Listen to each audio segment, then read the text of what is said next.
नमस्कार, बीकेसी गुरु क्लासेस में आपका स्वागत है। इस वीडियो में हम पढ़ेंगे class 9th maths bridge course से अध्याय 3 संख्याओं के गुणनखंड, गुणज, भिन्न, दशमलव, घातांक व घात के बारे में हम जानेंगे। तो चलिए शुरू करते हैं। सबसे पहले 3.1 में समझते हैं संख्याओं के अभाज्य गुणनखंड, लघुत्तम समापवर्त्य, महत्तम समापवर्तक। गुणनखंड क्या होते हैं बच्चों? देखिए, किसी संख्या के गुणनखंड उन संख्याओं को कहते हैं जो मूल संख्या को पूर्णतः विभाजित करती हैं। यानी वे सभी संख्याएं गुणनखंड कहलाती हैं जो किसी संख्या को विभाजित कर सकती हैं, पूर्णतः विभाजित कर सकती हैं। प्रत्येक अभाज्य संख्या के केवल 2 गुणनखंड होते हैं, अर्थात एक और वह स्वयं संख्या। इन गुणनखंडों को उस मूल संख्या का भाजक भी कहा जाता है। उदाहरणार्थ यहां पर देखिए, 24 के गुणनखंड, 24 को पूर्णतः विभाजित करने वाली संख्याएं कौन कौन सी हैं? 1, 2, 3, 4, 6, 8, 12, 24। इतनी संख्याएं हैं जो 24 को पूर्णतः विभाजित करती हैं, जिन्हें 24 के गुणनखंड या अपवर्तक कहते हैं। अब अभाज्य गुणनखंड क्या है? अभाज्य गुणनखंड यानी प्राइम फैक्टर्स। उदाहरणार्थ 56 बराबर क्या है? 2 गुणा 2 गुणा 2 गुणा 7। 56 के जब हमने गुणनखंड किए, इसमें गुणनखंड 2 और 7 उल्लेखित हैं, अभाज्य संख्याएं हैं। मतलब जो गुणनखंड हमने किया है उस गुणनखंड में केवल अभाज्य संख्याएं ही शामिल हो सकती हैं। जैसे यहाँ 24 के ये गुणनखंड हैं, ठीक है। 24 के गुणनखंड में कौन कौन सी अभाज्य संख्याएं आई हैं? देखिए, 2 आई हैं और 3 आई है, केवल 2 ही अभाज्य संख्याएं आई हैं। ये 2 अभाज्य संख्याएं ही 24 का निर्माण करेंगी। तो कैसे करेंगी? देखिए, 2 गुणा 2 गुणा 2 गुणा 3 है ना, तो ये 24 के अभाज्य गुणनखंड कहलाएंगे। ठीक है। इसी तरह से यहाँ पर 56 देखिए, यहाँ पर इसमें गुणनखंड 2 और 7 उल्लेखित हैं जो अभाज्य संख्याएं हैं। यानी किसी संख्या को अभाज्य संख्याओं के गुणनफल के रूप में गुणनखंडित करना है ना, अभाज्य गुणनखंड कहलाता है। ठीक है। हमने 56 को अभाज्य संख्याओं के गुणनफल के रूप में लिखा है, यह 56 का अभाज्य गुणनखंडन कहलाता है। ठीक है। 56 का अभाज्य गुणनखंडन या किसी संख्या का मान लो 144 का अभाज्य गुणनखंड करने के लिए आ जाए, तो हमें क्या करना है? केवल अभाज्य संख्याओं से ही 144 में भाग देना है। तो कितना हो जाएगा? 2। देखिए 144 में देते हैं, 144 में केवल अभाज्य संख्याओं से 2 सत्ते, 2 दूनी, 2 तिया, 2 छिंग, 2 एकम, 2 अट्ठे, फिर 2 नम, फिर 3 तिया 9 और 3 एकम 3। क्या हुआ? 2 गुणा 2 गुणा 2 गुणा 2 गुणा 3 गुणा 3, ये 144 के अभाज्य गुणनखंड हैं। यानी 144 को हम क्या लिख सकते हैं? 2 की घात 4 गुणा 3 की घात 2। यानी केवल अभाज्य संख्याओं के गुणनफल के रूप में व्यक्त करना उस संख्या का अभाज्य गुणनखंडन कहलाता है। ठीक है बच्चों। अब यहां पर देखिए गुणज क्या है। गुणज क्या है समझिए, किसी संख्या के अपवर्त्य गुणज या हम पहाड़ा कहते हैं, है ना। किसी संख्या के अपवर्त्य गुणज या पहाड़ा वे संख्याएं होती हैं जो किसी दी गई संख्या को प्राकृत संख्याओं से गुणा करके प्राप्त होती है। मान लो दी गई संख्या 4 है, 4 में प्राकृत संख्याओं का गुणा करेंगे, 1 का गुणा करेंगे तो 4 एकम 4, 2 का करें 4 दूनी 8, फिर 4 तिया 12, 4 चौके 16, 4 पंचे 20, 4 छिंग 24। इस तरह से 4 का पहाड़ा हमें प्राप्त होगा, यानी 4 के गुणज 4 के अपवर्त्य प्राप्त होंगे। अर्थात किसी संख्या के गुणज उसके पहाड़े में आने वाली संख्याएं होती हैं, है ना। यानी आप किसी संख्या का जिसके आपको गुणज या अपवर्त्य ज्ञात करना है उसे ले लीजिए और उसमें एक एक करके प्राकृत संख्याओं का गुणा करते जाइए आपको अपवर्त्य या गुणज मिलते जाएंगे। अब संख्याएं 4, 8, 12, 16, 20, 24, 28, 32, 36 डैश डैश डैश सभी 4 के क्या हैं? गुणज हैं। इसी प्रकार 9 के गुणज देखिए, 9 में हम क्या करेंगे? 9 में हम यदि 1, 2, 3, 4, 5, 6, 7 ऐसे डैश डैश डैश इन सब का गुणा करेंगे तो क्या हो जाएगा? 9 एकम 9, 9 दूनी 18, 9 तिया 27, 9 चौके 36, 9 पाना 45, 9 छिंग 54। इस तरह से 9 के गुणज हमें प्राप्त होते जाएंगे। यानी किसी संख्या में यदि हम प्राकृत संख्याओं का गुणा करते जाते हैं तो हमें उस संख्या के गुणज प्राप्त होते जाते हैं। अभाज्य गुणनखंड क्या है? जैसे 36 को केवल अभाज्य संख्याओं से विभाजित करना है, भाज्य संख्या से विभाजित नहीं करना है। तो क्या हुए?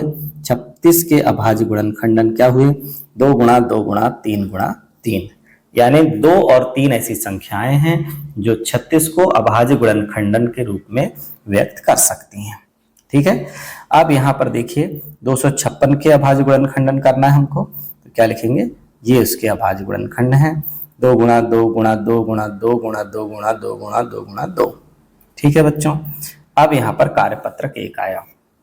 अभाज्य गुणनखंड कीजिए। किसके करना है? 400 के। केवल अभाज्य संख्याओं के रूप में व्यक्त करना है। ए नंबर पर देखिए 2 का दिया, 2 दूनी 4, 2 शून्यम शून्य 2 शून्यम शून्य, फिर 2 का दिया, 2 एकम 2 शून्यम 2 शून्यम, फिर 2 का दिया, 2 पंचे 10 2 शून्यम शून्य, फिर 2 का दिया, 2 दूनी 4 बचा 1, 2 पंचे 10। अब चूंकि इकाई में 5 है तो 5 का देंगे, 5m 25, फिर 5 है तो 5 एकम 5। तो 140 के अभाज्य गुणनखंडन क्या हो जाएंगे? देखिए अभाज्य संख्याओं के गुणनफल के रूप में व्यक्त करना अभाज्य गुणनखंडन कहलाता है। क्या हो जाएगा? 2 गुणा 2 गुणा 2 गुणा 2 गुणा 5 गुणा 5। ठीक है बच्चों। इसी तरह से आपको 625, 1250, 3125 के अभाज्य गुणनखंड करना है। निम्नलिखित संख्याओं के 6 अपवर्त्य लिखना है।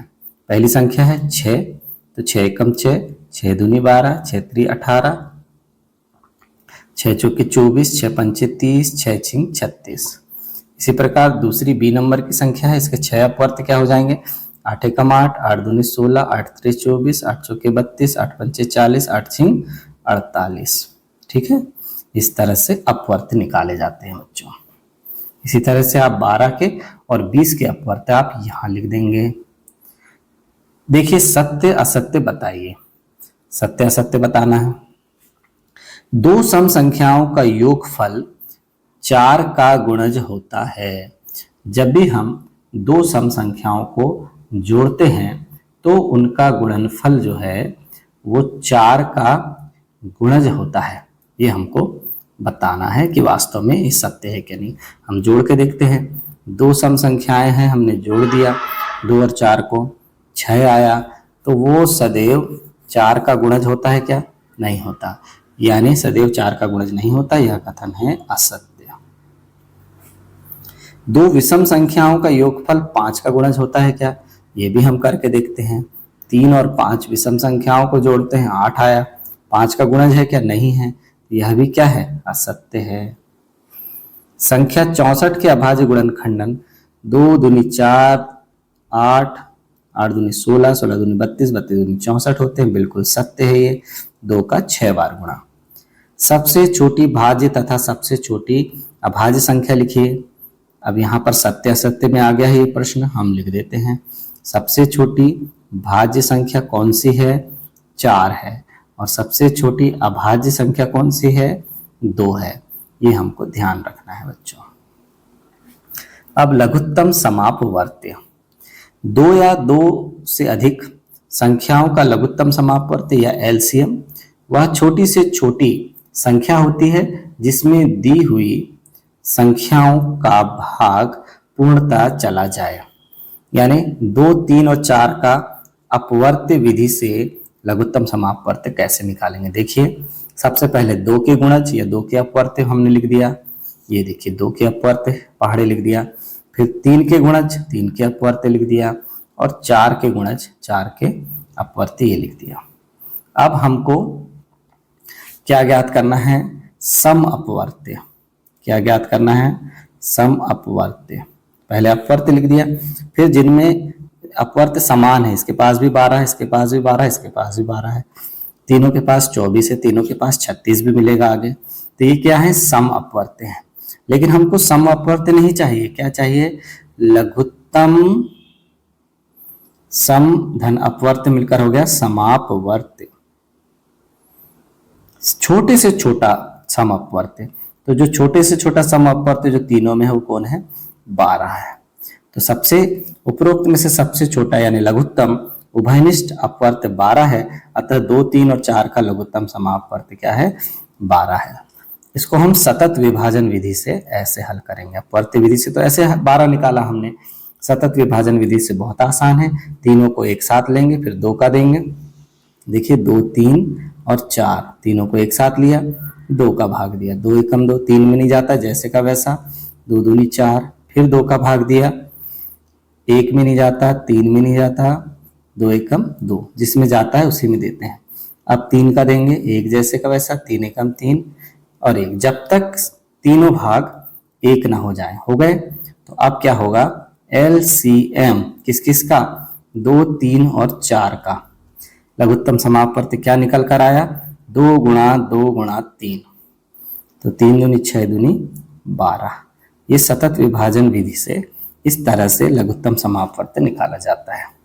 फिर एक साथ विभाजन के द्वारा अभाज्य गुणनखंड विधि द्वारा भी कैसे निकालेंगे?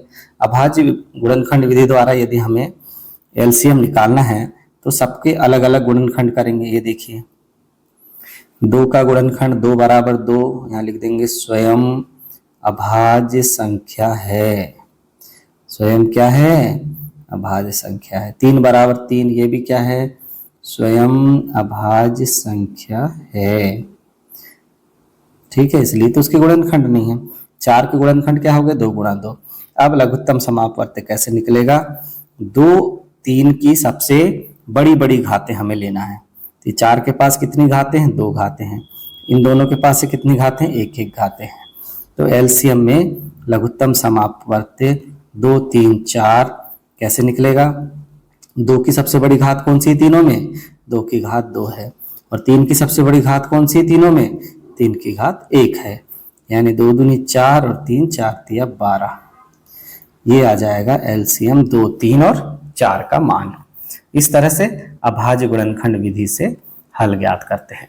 तो सतत विभाजन विधि अलग है, तीनों का एक साथ विभाजन होता है।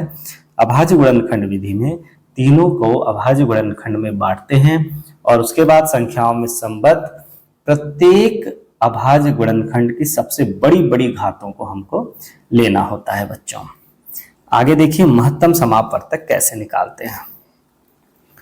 2 या अधिक संख्याओं का महत्तम समापवर्तक वह बड़ी से बड़ी संख्या होती है जिसका भाग दी हुई संख्याओं में पूर्ण रूप से चला जाए। यानी हमको वो जो दी गई संख्याएं हैं वो तीनों में ऐसी संख्या ढूंढना है जो तीनों को पूर्णतः विभाजित करे, लेकिन वो संख्या बड़ी से बड़ी हो।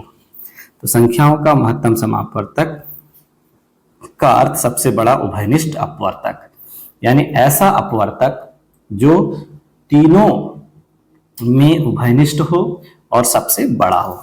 जैसे अब यहाँ पर संख्या कितनी है? 2 है। 12 और 16 का महत्तम समापवर्तक 4 है। कैसे? 12 के अपवर्तक में कौन कौन है 12 को विभाजित करने वाले? 1, 2, 3, 4, 6, 12। और 16 के अपवर्तक, 16 के गुणनखंड 16 को विभाजित करने वाले कौन कौन हैं? 1, 2, 4, 8, 16। अब देखिए आप दोनों में कि कौन सी ऐसी संख्या है जो दोनों में है। सबसे पहले तो हम देखते हैं कौन कौन सी संख्या है जो दोनों में है। दिख रही हैं? ये संख्याएं हैं जो दोनों में है। ठीक, अब अपने को ऐसी संख्या देखना है जो दोनों में महत्तम है, सबसे बड़ी है। 1, 2 और 4 में सबसे बड़ा कौन है? 4 है। तो HCF 12, 16 कितना प्राप्त हो जाएगा? 4। इसे हम अभाज्य गुणनखंड विधि द्वारा भी हल कर सकते हैं। दोनों के अलग अलग अभाज्य गुणनखंड कर देंगे, है ना। दोनों के अभाज्य गुणनखंड कर दिया और उसके बाद हम लिख देंगे 12 12 को क्या लिख देंगे 2 गुणा 2 गुणा 3। 16 को क्या लिख देंगे 2 गुणा 2 गुणा 2 गुणा 2 लिख दिया।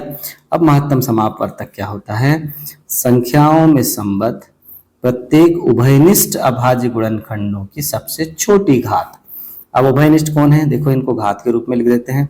12 को क्या लिख सकते हैं 2 की घात 2 गुणा 3 की घात 1, और 16 को क्या लिख सकते हैं 2 की घात 4। उभयनिष्ठ कौन है दोनों में, दोनों में 2 उभयनिष्ठ है, तो 2 की घात 2 है एक के पास और एक के पास 2 की घात 4 है, तो 2 की घात 2 है ना। उभयनिष्ठ अभाज्य गुणनखंडों की सबसे छोटी घात हमें लेना है, तो HCF कितना प्राप्त हुआ 4 प्राप्त हुआ। ठीक है, इसी प्रकार 36 व 48 संख्याओं का लघुत्तम और महत्तम समापवर्तक दोनों ज्ञात करना है। तो देखिए यहाँ पर 36 के अभाज्य गुणनखंड ले लिया, 48 के अभाज्य गुणनखंड ले लिया। महत्तम समापवर्तक क्या होगा, इनको घातों के रूप में लिख देते हैं। 2 की घात 2 गुणा 3 की घात 2, इसको लिख देंगे तो 2 की घात 4 गुणा 3 की घात 1। तो उभयनिष्ठ अभाज्य गुणनखंडों की सबसे छोटी छोटी घात हमें लेना है, यानी यहाँ 2 की घात 2 और 3 की घात 1 आ जाएगा, तो 2 गुणा 2 और 3 मिलके 12 हो जाएगा। लघुत्तम समापवर्तक में देखिए इन्हीं अभाज्य गुणनखंडों की सभी की सबसे बड़ी बड़ी घात लेना है। क्या आ जाएगा, LCM 36 48 क्या होगा, सबसे बड़ी घात 2 की घात 4 है, यहाँ सबसे बड़ी घात 3 की घात 2 है, यानी 2 की घात 4 यानी 16 और 3 की घात 2 मतलब 9। 16 गुणा 9 कितना आ गया 144। यहाँ पर लघुत्तम समापवर्तक हमें प्राप्त हो गया। यह है अभाज्य गुणनखंड विधि द्वारा LCM और HCF ज्ञात करना। कार्यपत्रक 2 में निम्नलिखित संख्याओं का अभाज्य गुणनखंड विधि से लघुत्तम समापवर्तक ज्ञात कीजिए। तो ये 5 सवाल बच्चों उपरोक्त विधि से आपको स्वयं करना है। आगे देखिए 3 व 4 का महत्तम समापवर्तक ज्ञात कीजिए, ये आपको स्वयं करना है। 12 और 32 का लघुत्तम समापवर्तक ज्ञात करना है। 30, 45 और 60 का सतत विभाजन विधि से लघुत्तम समापवर्तक ज्ञात करना है। सतत विभाजन विधि यानी तीनों को साथ में लेकर एक साथ जो गुणनखंड आएंगे वही लघुत्तम समापवर्तक होंगे। 3 व 4 का महत्तम समापवर्तक जब निकालेंगे आप तो ध्यान रखेंगे 3 एकम 3, 4 को क्या लिखेंगे 2 दूनी 4, 2 एकम 2, तो 3 के अभाज्य गुणनखंड क्या हो जाएंगे 3 स्वयं अभाज्य संख्या है लिखना पड़ेगा। क्या लिखना पड़ेगा, स्वयं अभाज्य संख्या है। और 4 के अभाज्य गुणनखंड क्या हो जाएंगे 2 गुणा 2 यानी 2 की घात 2। अब यहाँ पर HCF निकालने की बात कही गई है 3 व 4 का, तो संख्याओं में संबद्ध प्रत्येक उभयनिष्ठ अभाज्य गुणनखंड। अब उभयनिष्ठ अभाज्य गुणनखंड यहाँ कुछ नहीं है, यहाँ भी कुछ नहीं है, तो उभयनिष्ठ अभाज्य गुणनखंड जब दोनों के पास कुछ नहीं है तो इसका HCF कितना प्राप्त होगा 1 प्राप्त होगा। इस तरह से हमें यहाँ पर 3 व 4 का महत्तम समापवर्तक लिखना है बच्चों। आगे है रिक्त स्थानों की पूर्ति करना है। 6 व 8 का महत्तम समापवर्तक निकालना है। तो 6 और 8 का महत्तम समापवर्तक कैसे निकलेगा, सतत विभाजन विधि से यदि आप निकालेंगे तो देखिए 2 तिया 6, 2 चौके 8, दोनों को विभाजित करिए इस संख्या ने, फिर 3 ने केवल 3 को ही विभाजित करी 4 को नहीं, फिर 2 दूनी, फिर 2 एकम, मात्र 2 ही ऐसी संख्या है जो दोनों को विभाजित कर रही है, इसलिए HCF 6 8 बराबर कितना आएगा 2। और हमको तो अभाज्य गुणनखंड विधि से करना है तो दोनों के अलग अलग गुणनखंड निकाल लेंगे। 2 तिया 6, 3 एकम 3, 8 में लिख देंगे 2 एकम 2, 2 चौके 8, 2 दूनी और 2 एकम 2। तो सबसे उभयनिष्ठ कौन है 2 है, यहाँ भी 2 है, तो HCF कितना है 2 है। एक ना तो भाज्य है और ना ही अभाज्य, एक ना तो भाज्य संख्या है ना ही अभाज्य संख्या है। 18 के प्रथम 5 गुणज हमको लिखना है, तो 18 के प्रथम 5 गुणज कौन कौन से हो जाएंगे 18 एकम 18, 18 दूनी 36, 18 तिया 54, 18 चौके 72, 18 पंचे 90। ये 18 के प्रथम 5 गुणज हो गए। किसी अभाज्य संख्या के केवल खाली स्थान गुणनखंड होते हैं, कितने होते हैं 2 गुणनखंड होते हैं, एक और वो स्वयं। एक्सरसाइज 3.2 भिन्न फ्रैक्शन एवं उसके प्रकार। तो देखिए भिन्न और इसके प्रकार में क्या है, भिन्न की परिभाषा पहले समझते हैं। किसी पूर्ण वस्तु के एक या एक से अधिक बराबर भागों को दर्शाने वाली संख्या है। भिन्न क्या है? किसी पूर्ण वस्तु के एक या एक से अधिक बराबर भागों को दर्शाने वाली संख्या है। यानी यहां पर ये देखिए आप कि एक पूर्ण है हमारे पास, ये एक पूर्ण आयत है, इसके एक या एक से अधिक बराबर भागों को दर्शाने वाली संख्या क्या है? भिन्न है। यहाँ पूरे बराबर हिस्से कितने हैं? 4 हैं, और 4 में से एक हिस्सा छायांकित है, तो इसे हम 1/4 लिखते हैं। इसी प्रकार इस वृत्त में देखिए, इस वृत्त में बराबर हिस्से कितने हैं? 2 हैं, और 2 में से एक भाग छायांकित है, तो इसे हम 1/2 लिखते हैं। कार्यपत्रक 3 है, दिए गए भिन्नों के अनुसार आकृतियों को छायांकित कीजिए। अब देखिए हमारे पास भिन्न दिए गए हैं। पहला भिन्न दिया गया है 3/4, यानी हमारे पास आकृति में कुल कितने हिस्से हैं? 4 हिस्से हैं, 1 2 3 4। इसमें से कितने भाग छायांकित करना है? 3 भाग छायांकित करना है। तो चलिए हम 3 भाग छायांकित कर देते हैं। 1 2 3 भाग हमने छायांकित कर दिया, तो बचा कितना? ये देखिए एक भाग बिना छायांकित वाला रह गया, तो 3/4। ठीक है ना? से ऐसे आप छायांकित कर दीजिए। फिर दूसरा हिस्सा है 5/6, यानी हमारे पास कुल भाग पहले देख लेते हैं। 6 हैं, 1 2 3 4 5 6, और उन 6 भागों में से हमें 5 भागों को छायांकित कर देना है। तो ये देखिए 1 2 3 4 और ये 5 भाग मैंने छायांकित कर दिया। अछायांकित भाग बचा 1, क्योंकि कुल भाग 6 में से हमने 5 को छायांकित करना है। अब यहां पर तीसरे में आपको स्वयं करना है। रंग भरिए, दिए गए भिन्नों के अनुसार हमें रंग भरना है। तो यहां पर 6 कुल मिलाकर 6 भाग पहले देख लेते हैं। 1 2 3 4 5 6 बराबर भाग हैं, उसमें से 2 भागों में हमें रंग भरना है।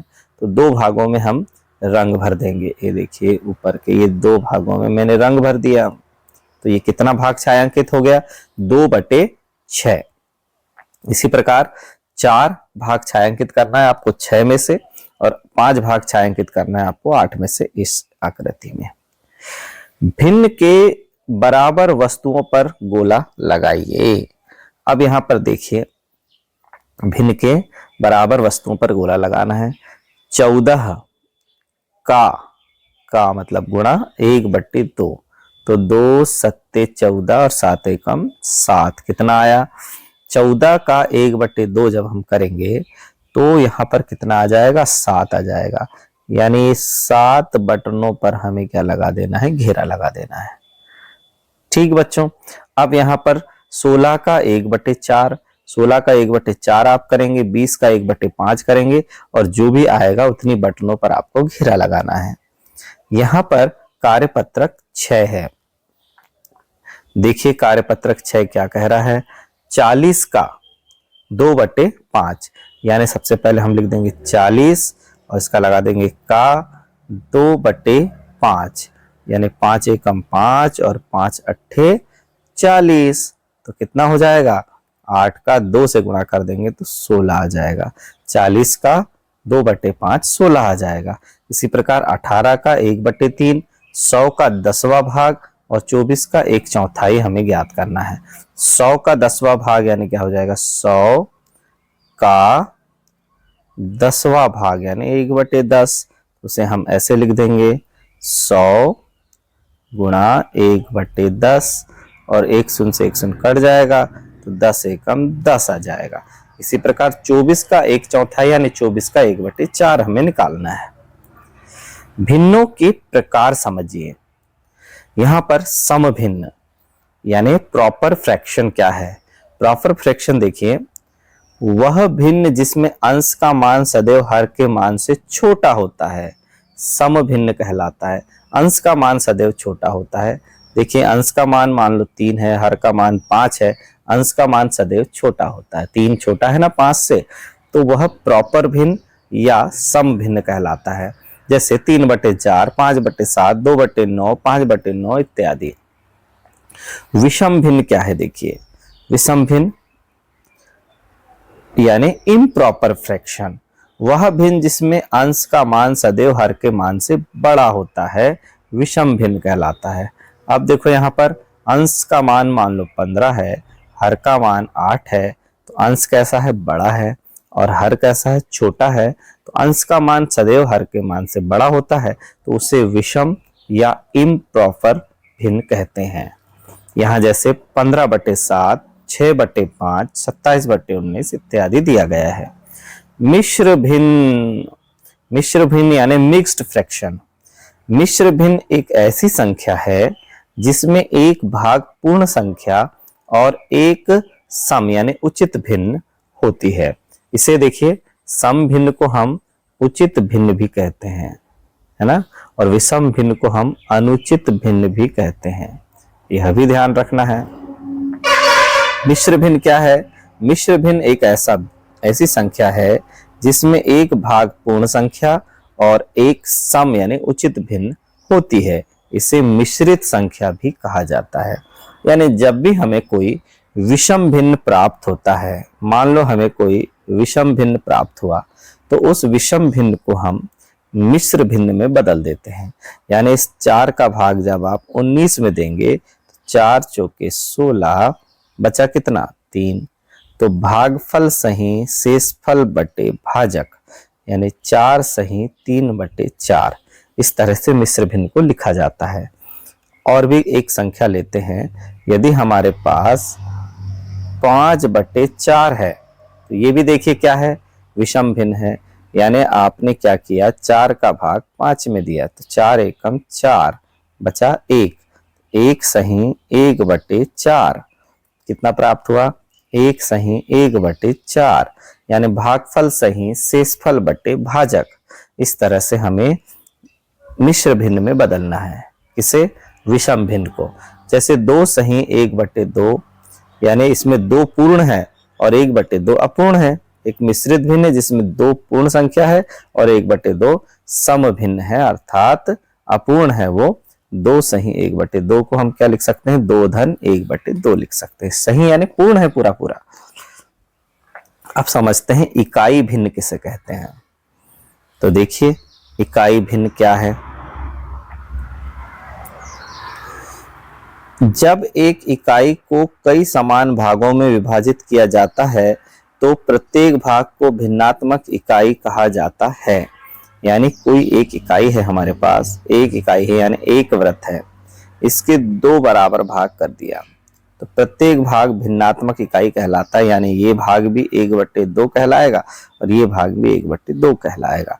यानी एक इकाई के 2 हिस्से हुए हैं, है ना, एक इकाई के 2 हिस्से हुए हैं। ऐसे ही जब एक इकाई को कई समान भागों में बांटा जाता है, 3 भाग में बांट दिया, 5 भाग में बांट दिया, 50 भागों में बांट दिया, तो प्रत्येक भाग को भिन्नात्मक इकाई कहा जाता है। जैसे यहाँ 1/2, 1/3, 1/5 आदि जो हैं क्या हैं, इकाई भिन्न है। हम कभी कभी इनको इकाई या एकक भिन्न भी कहते हैं। इकाई भिन्न भी कह सकते हैं और एकक भिन्न भी कह सकते हैं। आगे समझिए कार्यपत्रक 7। 2 सम उचित भिन्नों के उदाहरण लिखिए। कार्यपत्रक 7 में पहले नंबर का प्रश्न है कि 2 सम उचित भिन्नों के उदाहरण लिखिए। तो यहाँ पर हम लिख देंगे उचित भिन्न या सम भिन्न किसे कहते हैं, जिसका अंश छोटा और हर बड़ा होता है। जैसे हमने लिख दिया 4/9, जैसे हमने लिख दिया 3/7 आदि, ये क्या है, सम या उचित भिन्न है। हमें 2 के उदाहरण लिखना था, लिख दिया। 2 विषम भिन्नों के उदाहरण लिखिए। इसे ही उल्टा करके लिख सकते हैं, 9/4 अंश बड़ा हर छोटा, 7/3 अंश बड़ा हर छोटा। और भी दूसरे उदाहरण आप ले सकते हैं। अंश को आपको बड़ा रखना है, हर को आपको छोटा रखना है, तब विषम भिन्न या अनुचित भिन्न बनकर तैयार होगा। तीसरा देखिए, एक थोक व्यापारी ने 1 किलोग्राम चावल को समान भार के 4 पैकेटों में पैक किया। प्रत्येक पैकेट का भार भिन्न के रूप में दर्शाइए, है ना। कुल पैकेटों की संख्या कितनी है, 4 है। और यहाँ पर 1 किलोग्राम चावल था, 1 किलोग्राम चावल के 4 हिस्से हुए, तो प्रत्येक पैकेट का भार कितना हो जाएगा? 1/4 किलोग्राम। 1/4 किलोग्राम प्रत्येक पैकेट का भार हो जाएगा। जैसे हम यहाँ समझें कि ये हमारा 1 किलोग्राम चावल है और उसे ये 4 पैकेटों में बराबर बराबर बांट रहे हैं, तो प्रत्येक पैकेट का भार हो जाएगा 1/4। 1/4 हो जाएगा। तभी तो ये चारों पैकेट जब जुड़ेंगे तो इन पूरों का योग फिर से 1 प्राप्त हो जाएगा। इसीलिए हम इसे लिखते हैं 1/4। एकक भिन्न का एक उदाहरण लिखिए। अब हमारे पास कोई एक इकाई है, जैसे हमने अभी ऊपर वाला उदाहरण दिया, उसी तरह से एक सर्किल है, इसके 4 बराबर हिस्से हो गए, तो प्रत्येक भाग क्या है? इस इकाई का एक हिस्सा है, यानी 1/4 है। प्रत्येक भाग क्या है? 1/4 है। इस तरह से, या हमने कोई आयत ले लिया और इसके 3 बराबर हिस्से कर दिया, तो प्रत्येक भाग कितना है? 1/3 है। 1/3 है ना प्रत्येक भाग। तो यही भिन्न जो है, एक के जब हिस्से होते हैं इसे हम एकक भिन्न कहते हैं। आगे है तुल्य, समान भिन्न तथा असमान भिन्न। तुल्य भिन्न, समान भिन्न और असमान भिन्न को समझेंगे। सबसे पहले है तुल्य भिन्न, यानी इक्विवेलेंट फ्रैक्शन। क्या होता है?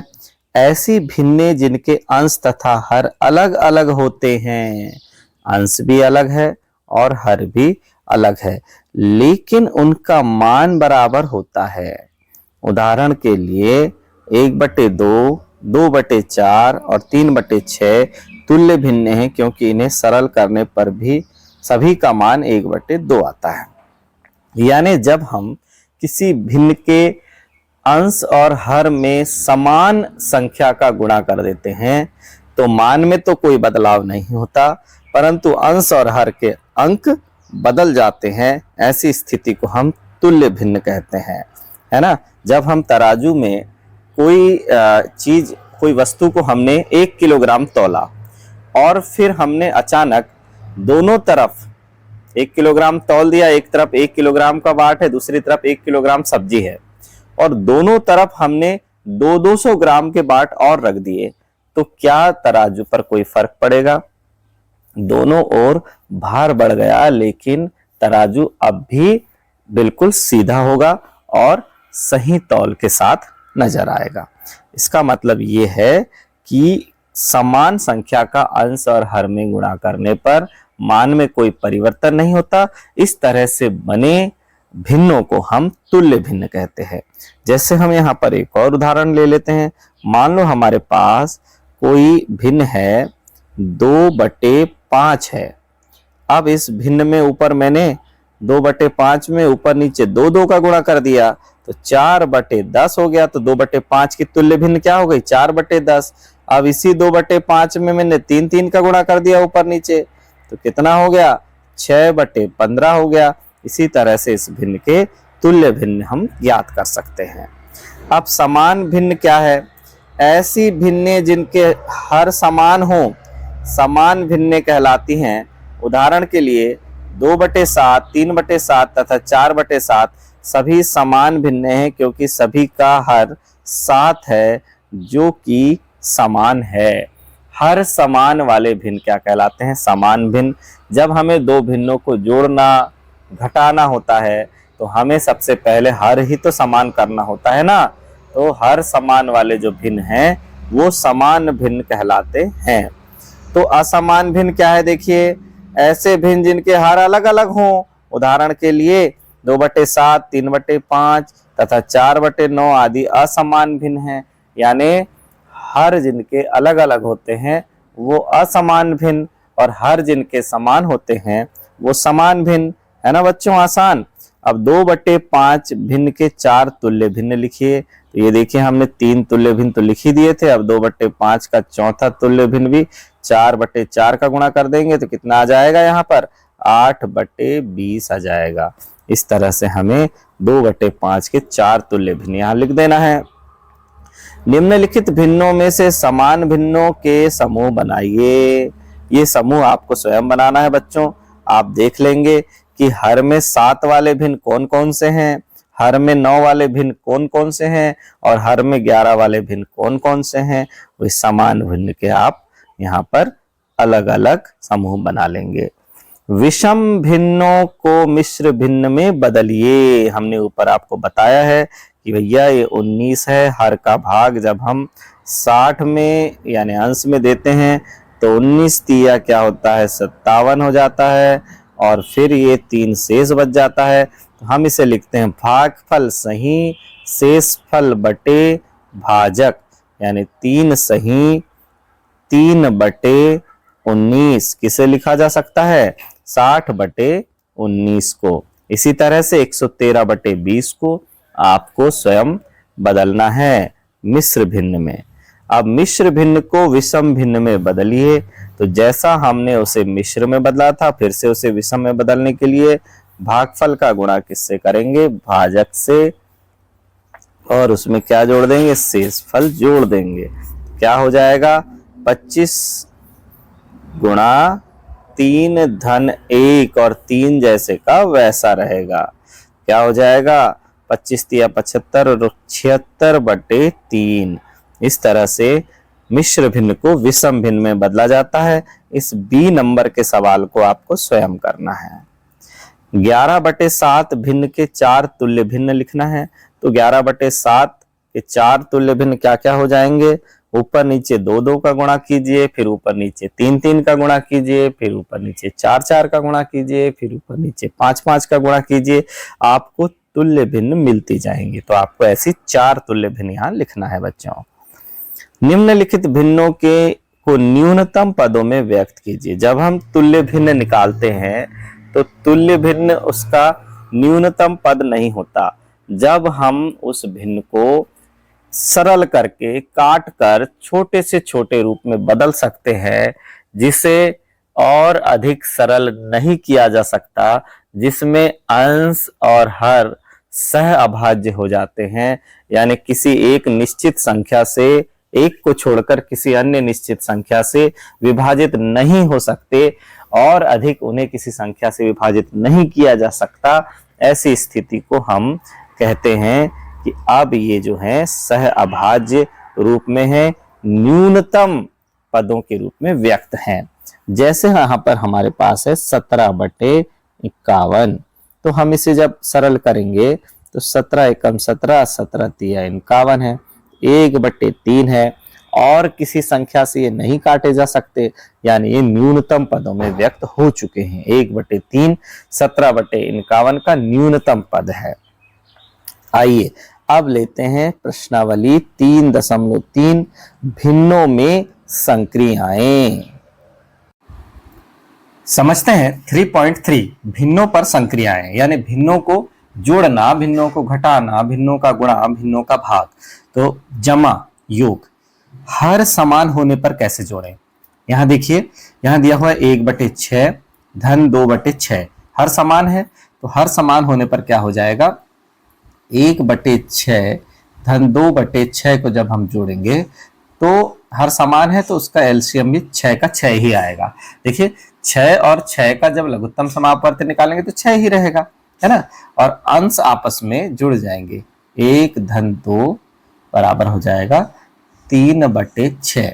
इसे और यदि आप सरल करना चाहते हैं तो हो जाएगा 1 बटे 2, 3 एकम 3, 3 दूनी 6, है ना।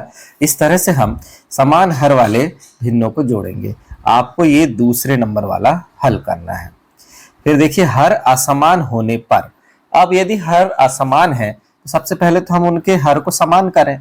कैसे करेंगे, जैसे हमारे पास है 2 बटे 3 धन 1 बटे 4। तो यहाँ पर पहले हर में 3 है और दूसरे हर में 4 है, तो 3 और 4 का सबसे पहले हम निकालेंगे एलसीएम। तो देखिए 3 एकम फिर 4 है, 2 एकम 2, 2 दूनी 4, है ना। और एक अभाज्य संख्या है तो वैसे भी दोनों का गुणा, 3 दूनी 6 दूनी 12, यहाँ क्या जाएगा 12, है ना। यहाँ पर आ गया एलसीएम 12। हम देखते हैं कि यदि दोनों में से एक अभाज्य संख्या है और दोनों संख्या एक दूसरे से विभाजित नहीं है तो हम उनका गुणा ही एलसीएम के रूप में ले सकते हैं। ठीक है, तो एलसीएम निकालना तो हमें आता है बच्चों, हम निकाल लेते हैं। यहाँ पर कितना आया, 12 आया। तो दोनों के हर में हमें 12 लाना है। कैसे लाएंगे, 2/3 धन 1/4। 2/3 में हम किसका गुणा करें कि हर में 12 आ जाए, 4 का। 4 तिया 12। जब हर में 4 का गुणा किया है तो अंश में भी 4 का गुणा करना पड़ेगा। वैसे ही 1/4 में ऊपर नीचे किसका गुणा करें, 12 लाने के लिए 3 का। जब हर में 3 का किया है तो अंश में भी 3 का करना पड़ेगा। तो क्या प्राप्त हुआ, देखिए अंश का अंश में गुणा होता है, हर का हर में। तो 4 दूनी 8, 4 तिया 12 धन 3 एकम 3, 4 तिया 12। कितना हो गया, 12 का आ गया 12 और 8 और 3 कितने हो गए, 11/12। तो 11/12 हमारा हो जाएगा आंसर। इसी तरह से ये दूसरे नंबर का सवाल आपको स्वयं करना है। कार्यपत्रक 9।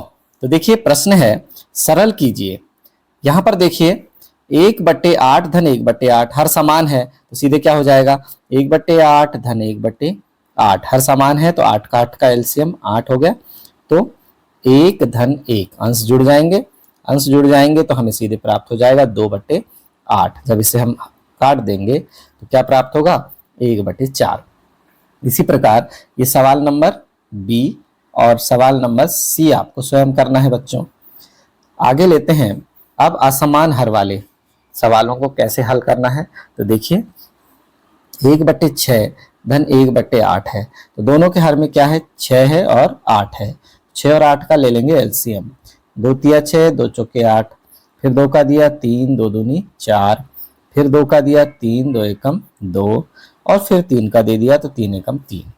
तो क्या हुआ, एलसीएम 3 दूनी 6 दूनी 12 दूनी 24 हुआ। तो दोनों के हर में हमें क्या लाना है, 24 लाना है। 1/6 में किसका गुणा करें, 24 लाने के लिए नीचे 4 का, तो ऊपर भी किसका करना पड़ेगा, 4 का। धन 1/8 में 24 लाने के लिए नीचे 3 का गुणा, तो ऊपर भी 3 का गुणा। तो हो जाएगा 4 एकम 4 और 6 चौके 24 धन 3 एकम 3 और 8 त्रे 24। तो फिर कितना हो जाएगा, देखिए हर समान है तो फिर हर 24 का 24 हो गया और अंश आपस में जुड़ जाएंगे। 4 धन 3 क्या हो जाएगा, 7/24। ये हमारा आंसर है बच्चों। इसी तरह के सवाल नंबर बी और सवाल नंबर सी आपको स्वयं करना है। अब है सरल कीजिए। अब हमें मिश्र भिन्न दिए गए हैं, मिश्र भिन्न को सबसे पहले विषम भिन्न में बदल लेंगे, उसके बाद सवाल को हल करेंगे। दूसरा तरीका है कि हम पूर्ण और अपूर्ण संख्याओं को अलग अलग कर देंगे। तो देखिए ए नंबर का सवाल क्या है, 2 सही 1/2, यहां पर कर देंगे 2 सही 1/2 धन 3 सही 1/2। इसे हम लिख देंगे 2 सही 1/2 यानी 2 धन 1/2 धन 3 सही 1/2 यानी 3 धन 1/2। तो 2 और 3 पूर्ण संख्याएं आपस में जुड़ जाएंगी तो 2 और 3 हो जाएंगे 5। अपूर्ण संख्याएं भी आपस में जुड़ जाएंगी तो दोनों का हर समान है, 2 का 2 और अंश क्या है, आपस में जुड़ जाएंगे 1 और 1 2। तो 5 धन 2/2 कितने बार गया, 1 बार कटा, तो यहां पर हम लिख देंगे 6। यहां आंसर क्या आ जाएगा, 6। ठीक है बच्चों। इसी प्रकार बी नंबर और सी नंबर का सवाल आपको स्वयं करना है। अब आया घटा। घटा में भी देखिए हर समान होने पर बिल्कुल घटाने की प्रक्रिया सेम होगी जोड़ने की तरह।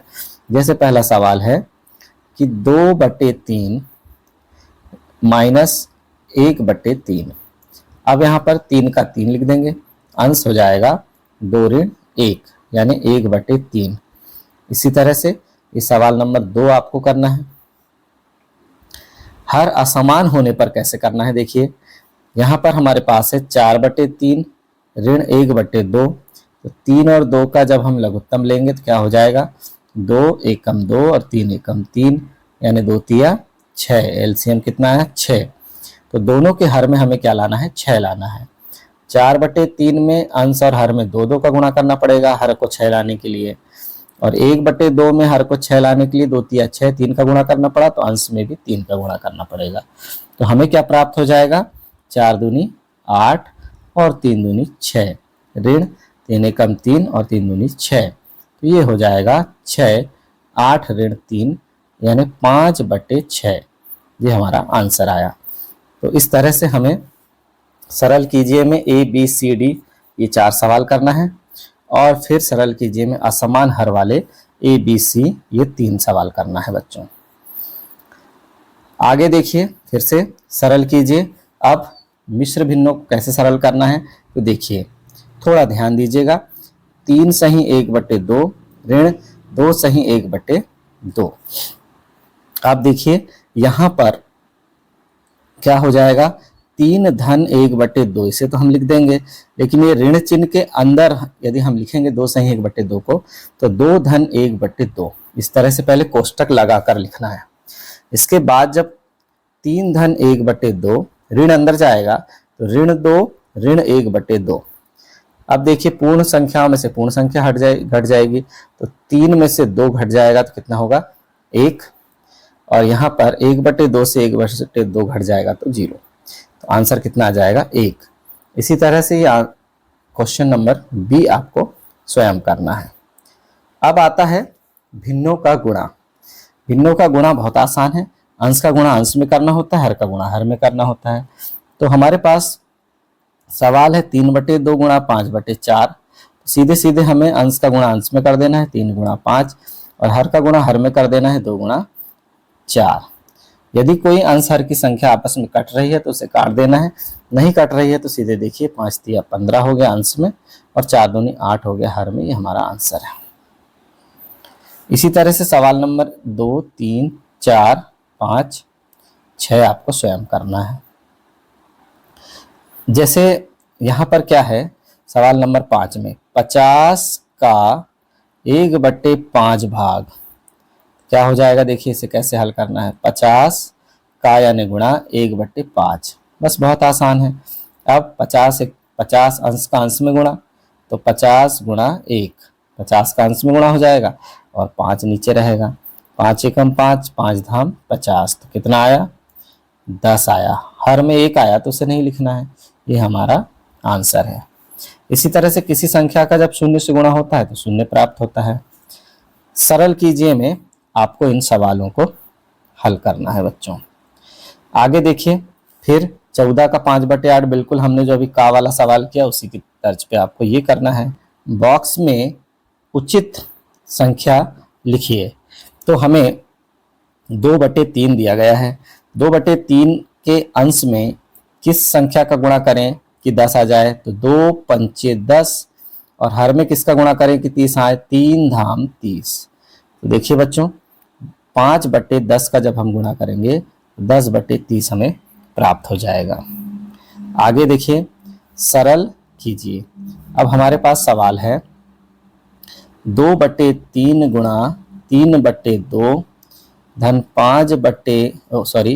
12/5 ऋण 1।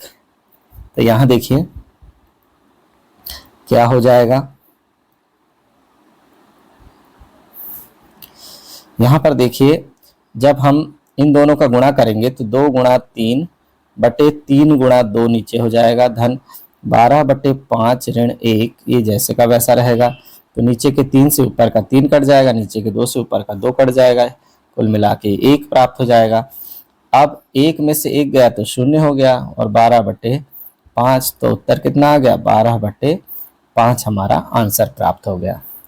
इसी तरह से अब चौथी संक्रिया है भाग। भाग के सवाल, भाग के प्रश्नों को हल करने के लिए भाग के चिन्ह को गुणा के चिन्ह में बदलकर दूसरी भिन्न को पलटकर गुणा करते हैं। बहुत आसान है। जैसे हमारा भाग का सवाल है 3/2 भागित 7/5। तो इसे हम जब हल करते हैं तो 3/2 तो जैसे का वैसा रहेगा पहली संख्या, और भाग को जब हम गुणा में बदलते हैं तो अंश में चला जाएगा 5 और हर में आ जाएगा 7। अरे ये तो गुणा का सवाल बन गया। अब तो ये बहुत आसान हो गया। 3 गुणा 5 ऊपर हो जाएगा और 2 गुणा 7 नीचे हो जाएगा। तो कितना हो जाएगा 3 5 15 और 7 दूनी 14। इस तरह से भाग के सवाल को गुणा में बदलकर ऐसे हल किया जाता है बच्चों। तो आगे इन सवालों को आपको स्वयं करना है। ये सवाल देखिए सरल कीजिए, बहुत आसान सवाल है। जीरो में किसी भी संख्या का भाग देने पर वो जीरो हो जाता है। आगे यहाँ इबारत है, आशा 250 पृष्ठों वाली एक किताब के 75 पृष्ठ पढ़ती है, बबीता उसी किताब का 1/2 भाग पढ़ती है, किसने कितना कम पढ़ा? तो देखिए, आशा ने कितना पढ़ा? 75 पृष्ठ पढ़ी। आशा ने कितना पढ़ ली? 75 पृष्ठ, ठीक है। और बबीता ने कितना पढ़ी? बबीता ने कितना पढ़ी? उसी किताब का 1/2 भाग, यानी 250 का 1/2 कितना हो जाएगा? तो यहाँ लिख देंगे 250 का यानी गुणा 1/2, भाग यानी हिस्सा होता है।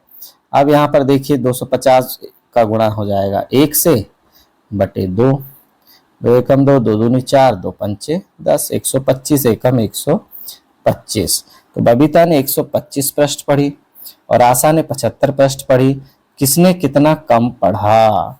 तो आशा ने कितना कम पढ़ा?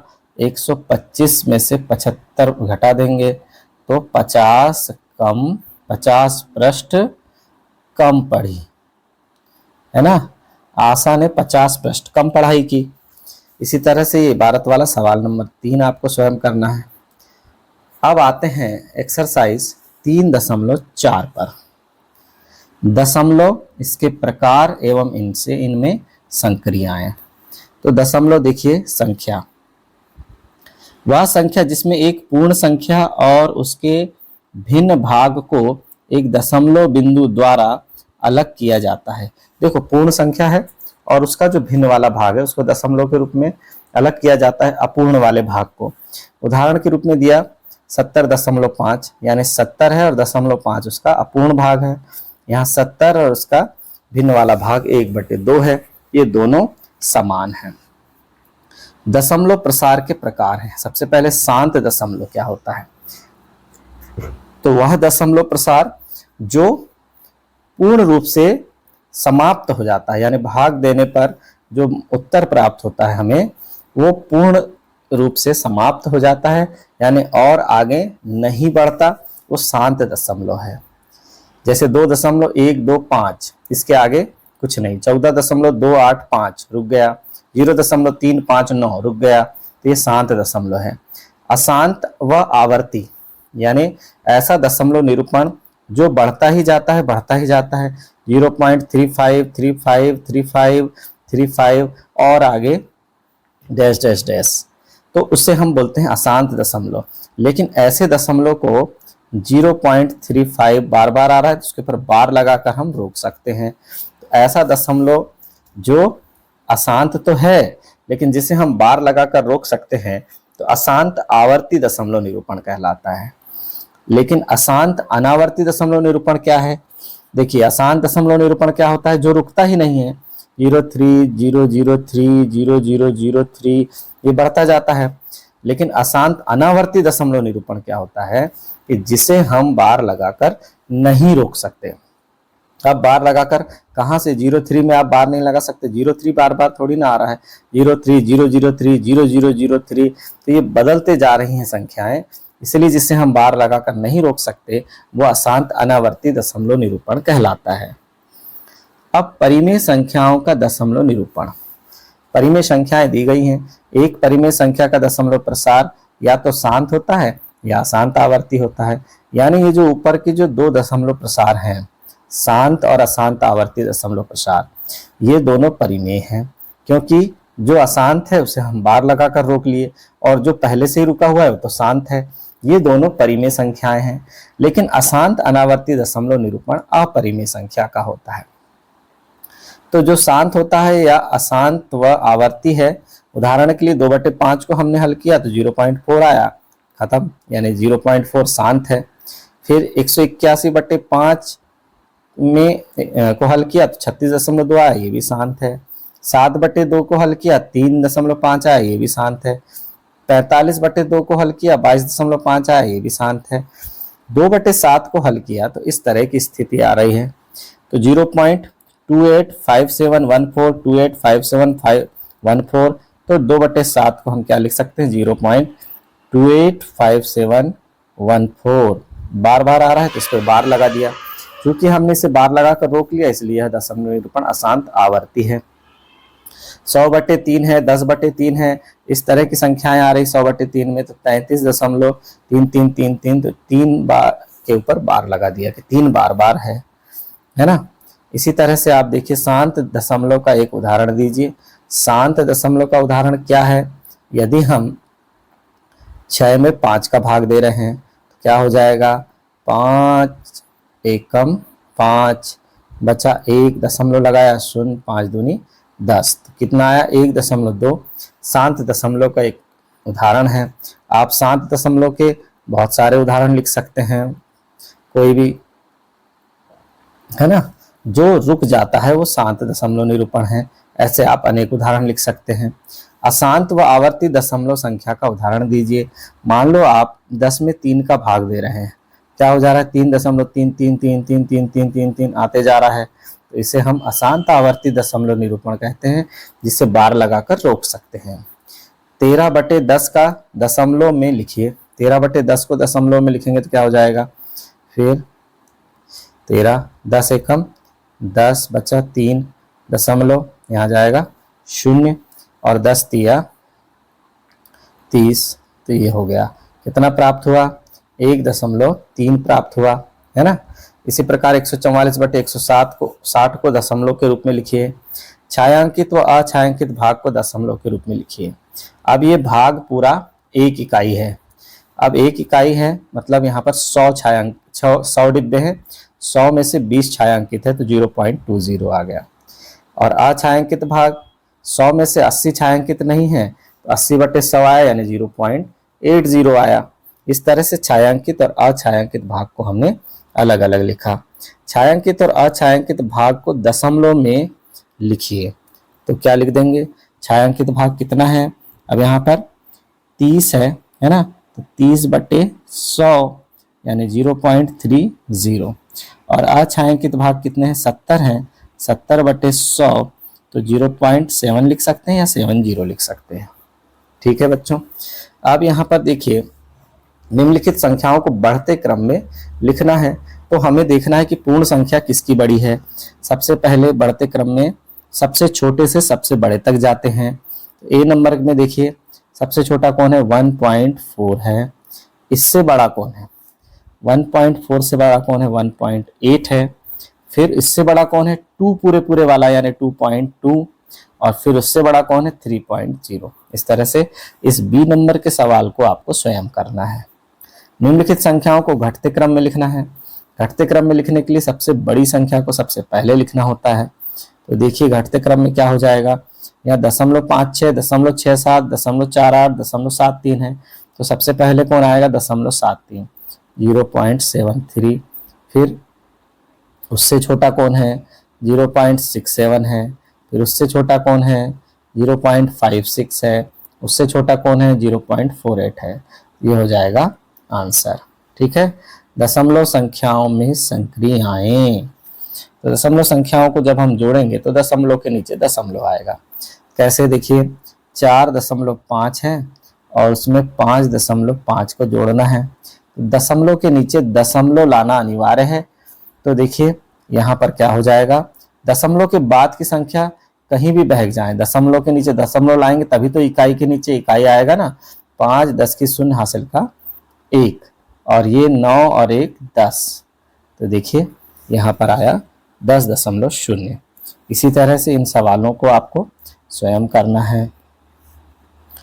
ठीक है बच्चों, अब आया निम्नलिखित संख्याओं का योग कीजिए। योग करना है, कैसे करेंगे, 4.81 है। अब यहाँ पर ऐसे 5.3 ऐसे नहीं लिखना है हमको, कैसे लिखना है, दशमलव के नीचे दशमलव लाने का ध्यान रखना है। तो दशमलव के नीचे दशमलव लगा दिया, तो दशमलव के बाद जो 3 है वो किसके नीचे आ जाएगा, 8 के नीचे, और दशमलव के पहले जो 5 है तो 5 4 के नीचे आ जाएगा। दोनों को जोड़ देंगे, 1, 8 और 3 11 की 1 हासिल का 1, और 9 और 1 10, तो 10.11।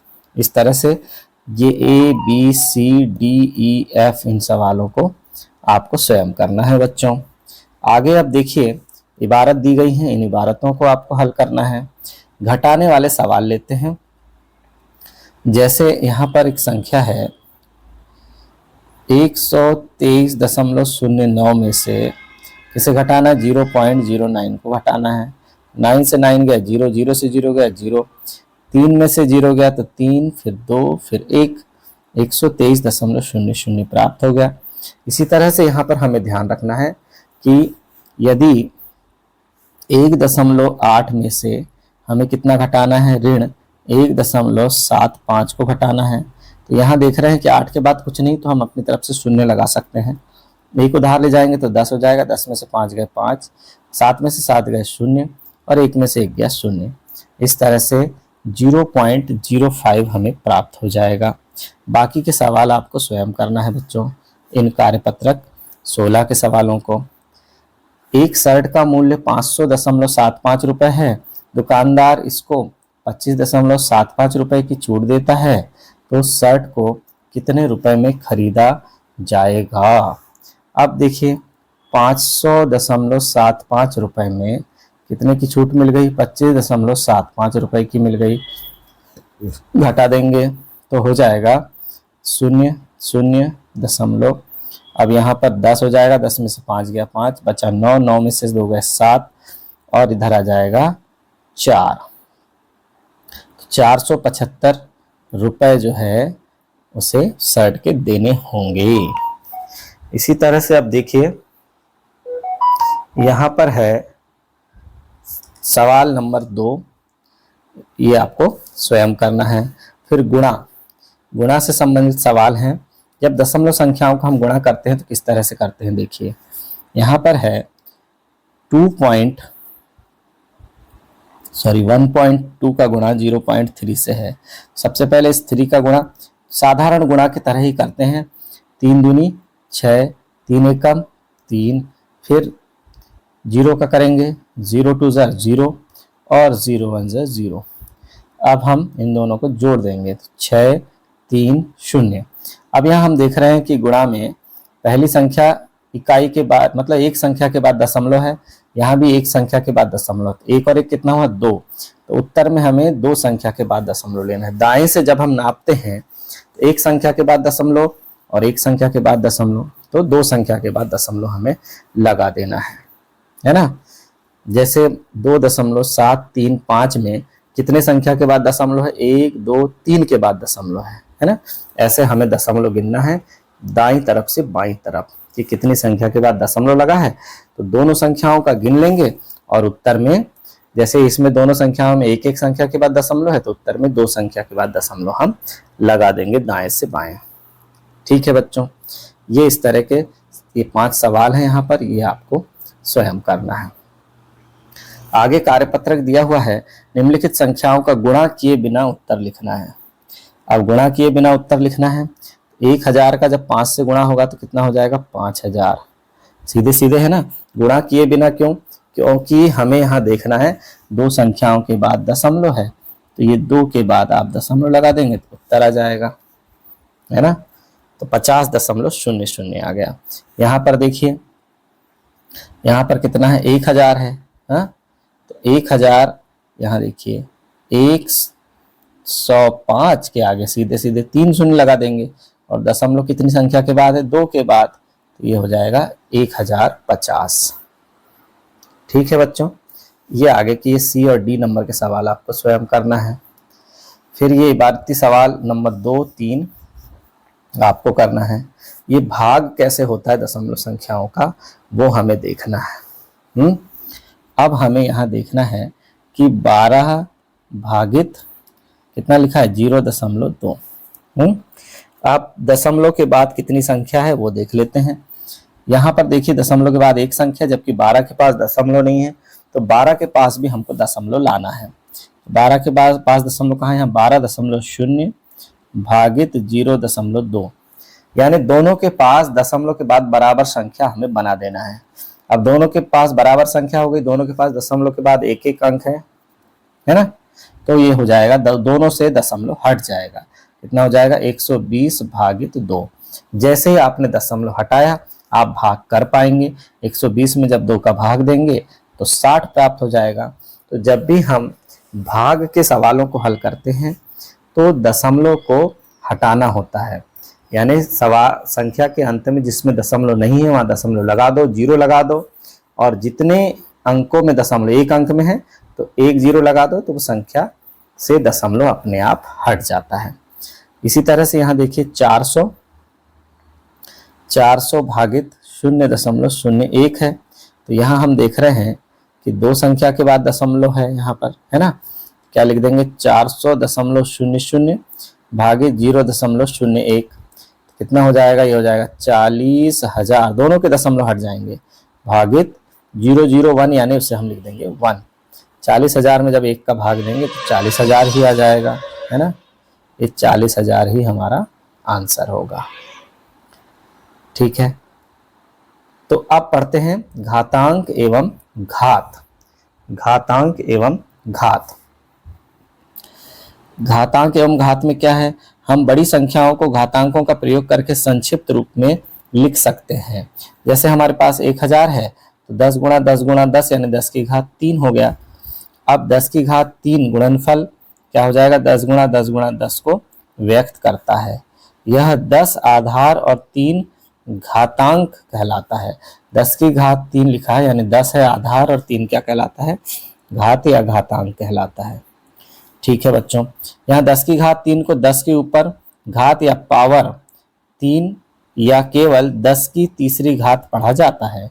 10 की 3 घात को 1000 का घातांकी रूप कहा जाता है कि 1000 को घात के रूप में कैसे लिखेंगे, 10 की घात 3। 8 को घात के रूप में कैसे लिखेंगे, 2 की घात 3। इस तरह से आप किसी भी संख्या a को आधार लेकर संख्याओं को निम्नलिखित रूप में लिख सकते हैं। a स्क्वायर, a गुणा a है तो उसे a स्क्वायर लिख सकते हैं, a का वर्ग पढ़ा जाता है। a के ऊपर घात 2 पढ़ा जाता है या a की घात 2 पढ़ा जाता है। इसी प्रकार a का 7 बार गुणा है तो उसे a की घात 7 पढ़ेंगे। a का 3 बार और b का 2 बार गुणा है तो a की घात 3 गुणा b की घात 2 हो जाएगा। ठीक है, अब यहाँ पर 256 को 2 की घात के रूप में व्यक्त कीजिए। तो 256 को जब हमने अभाज्य गुणनखंड किया तो 2 एकम 2 दूनी 4, 2 अट्ठे 16, फिर 2 का दिया, 2 छिंग 12, 2 चौके 8, फिर 2 का दिया, 2 तिया 6, 2 दूनी 4, फिर 2 का दिया, 2 एकम बचा 1, 2 छिंग 12, फिर 2 का दिया, 2 अट्ठे 16, फिर 2 का दिया, 2 चौके 8, फिर 2 का दिया, 2 दूनी 4, फिर 2 का दिया, 2 एकम 2। तो 256 को क्या लिख देंगे हम, 1 2 3 4 5 6 7 8 बार 2 है तो 2 की घात 8 लिख देंगे, ये हमारा आंसर हो जाएगा, है ना। इसी तरह से सवाल नंबर 2 आपको करना है। निम्नलिखित के मान ज्ञात कीजिए। 1 की घात 5 यानी 1 कितने बार, 5 बार। 1 का 5 बार गुणा है तो कितना हो जाएगा, 1 एकम 1 ही हो जाएगा। ऋण 1 की घात 4 है यानी ऋण 1 का 4 बार गुणा है। ठीक है, तो अब हम देखते हैं, 1 बार ऋण आता है तो उत्तर में ऋण प्राप्त होता है, 2 बार ऋण आता है तो उत्तर में धन प्राप्त होता है, 3 बार ऋण आता है तो उत्तर में ऋण प्राप्त होता है, 4 बार ऋण आया तो उत्तर में धन प्राप्त होता है। यहाँ 4 बार ऋण है यानी उत्तर में धन आएगा और 1 एकम 1 एकम 1 एकम 1 होता है।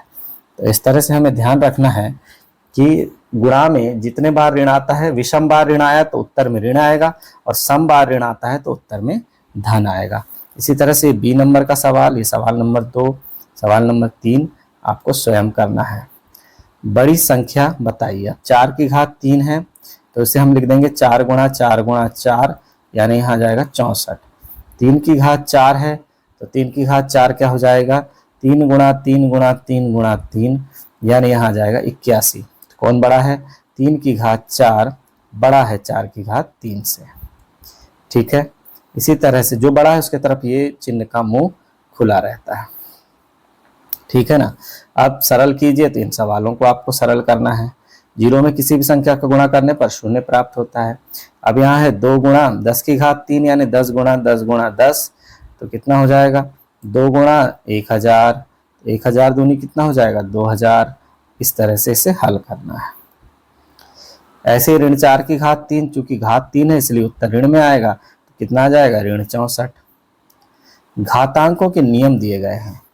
यदि आधार समान है तो गुणा में घातें जुड़ जाती हैं, जैसे a की घात m गुणा a की घात n बराबर a की घात m धन n है। आधार समान है तो भाग में घातें घट जाती हैं, a की घात m बटे a की घात n है तो a की घात m ऋण n हो जाएगा। अब यहाँ पर यदि किसी घात की घात डली हुई है तो उन दोनों घातों का गुणा हो जाता है।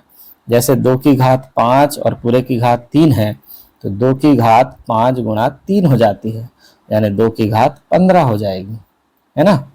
इसी तरह से a की घात m गुणा b की घात m है, दोनों की घात समान है तो a गुणा b पूरे की घात m हो जाएगी।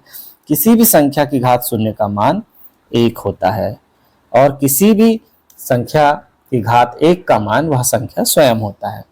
घातांकों के नियमों का प्रयोग करते हुए सरल करना है। तो देखिए यहाँ है 3 की घात 2 गुणा 3 की घात 4 गुणा 3 की घात 8। हम जानते हैं आधार समान होने पे गुणा में घातें जुड़ जाती हैं। आधार दोनों के समान है 3 3, तो 3 की घात 2 धन 4 हो जाएगा। फिर गुणा 3 की घात 8 है, क्या हो जाएगा, 3 की घात 6 गुणा 3 की घात 8। फिर से आधार समान है तो गुणा में फिर से घातें जुड़ जाएंगी, 6 धन 8 हो जाएगा। कितना हो जाएगा, 3 की घात 14 हो जाएगा। ये हमारा आंसर हो जाएगा। इसी तरह से सवाल नंबर 2 आपको स्वयं करना है। सरल कीजिए और उत्तर को घातांकी रूप में लिखना है। अब देखिए, अब यहाँ पर हमें सरल करना है। क्या हो जाएगा, ए नंबर पे 7 की घात x गुणा 7 की घात 2 है, आधार समान है यानी 7 की घात x धन 2 हो जाएगी। ये आंसर हो जाएगा। यहाँ देखिए बी नंबर पे 3 की घात 4 पूरे की घात 3 है, यानी 3 की घात 4 गुणा 3 हो जाएगी, तो 3 की घात 4 तिया 12 हो जाएगा। ठीक है। अब यहाँ तीसरा सवाल आपको स्वयं करना है। सत्य असत्य पे देखिए कि 10 और 10 की घात 11 मिलके कितना हो जाएगा, 100 की घात 11 हो जाएगा। नहीं, असत्य है ये, क्योंकि 100 की घात के रूप में बदलने के लिए हमें एक ही संख्या 100 हो पाएगी, बाकी के 100 नहीं हो पाएंगे। इसी तरह से ये बी सी डी नंबर के सवाल आपको स्वयं करना है। निम्नलिखित में से प्रत्येक को अभाज्य गुणनखंडों की घातों के गुणनफल के रूप में व्यक्त कीजिए। जैसे हमारे पास है ए नंबर पे 270, तो 270 के अभाज्य गुणनखंड कर देंगे, 2 एकम 2 तिया 6 और 2 पंचे 10। फिर अब देखिए 3 का देंगे 3 चौ 12, 3 पंचे 15। फिर 3 का देंगे 3 एकम 3, 3 पंचे 15। फिर 3 का देंगे 3 पंचे 15 और 5 एकम 5। तो इसे हम क्या लिख देंगे, 2 गुणा 3 गुणा 3 गुणा 3 गुणा 5, यानी 2 की घात 1 हो गई। 3 कितने बार आया, 3 बार आया, 3 की घात 3 हो गई, और 5 एक ही बार आया, 5 की घात 1 आ गई। इस तरह से आपको इस बी और सी नंबर के सवाल को स्वयं करना है। अब a की घात 5 बटे a की घात 3 गुणा a की घात 2 का मान निकालना है। तो क्या हो जाएगा, a की घात 5 है, a की घात कितनी है, 5 है, कर दीजिए a की घात 5। अब यहाँ पर बटे है a की घात 3 और गुणा बाहर कोष्टक के बाहर है a की घात 2। पहले हम इसे हल करेंगे। आधार समान होने पर भाग में घातें घट जाती हैं, a की घात 5 ऋण 3 हो जाएगा और कोष्टक के बाहर a की घात 2 है, a की घात 2 गुणा a की घात 2 हो जाएगा। तो कितना प्राप्त होगा, a की घात 4 प्राप्त होगा, यानी आंसर नंबर डी सही है। इसी तरह से तो ठीक है बच्चों, आज का यह चैप्टर 3 हमारा यहीं समाप्त होता है। धन्यवाद।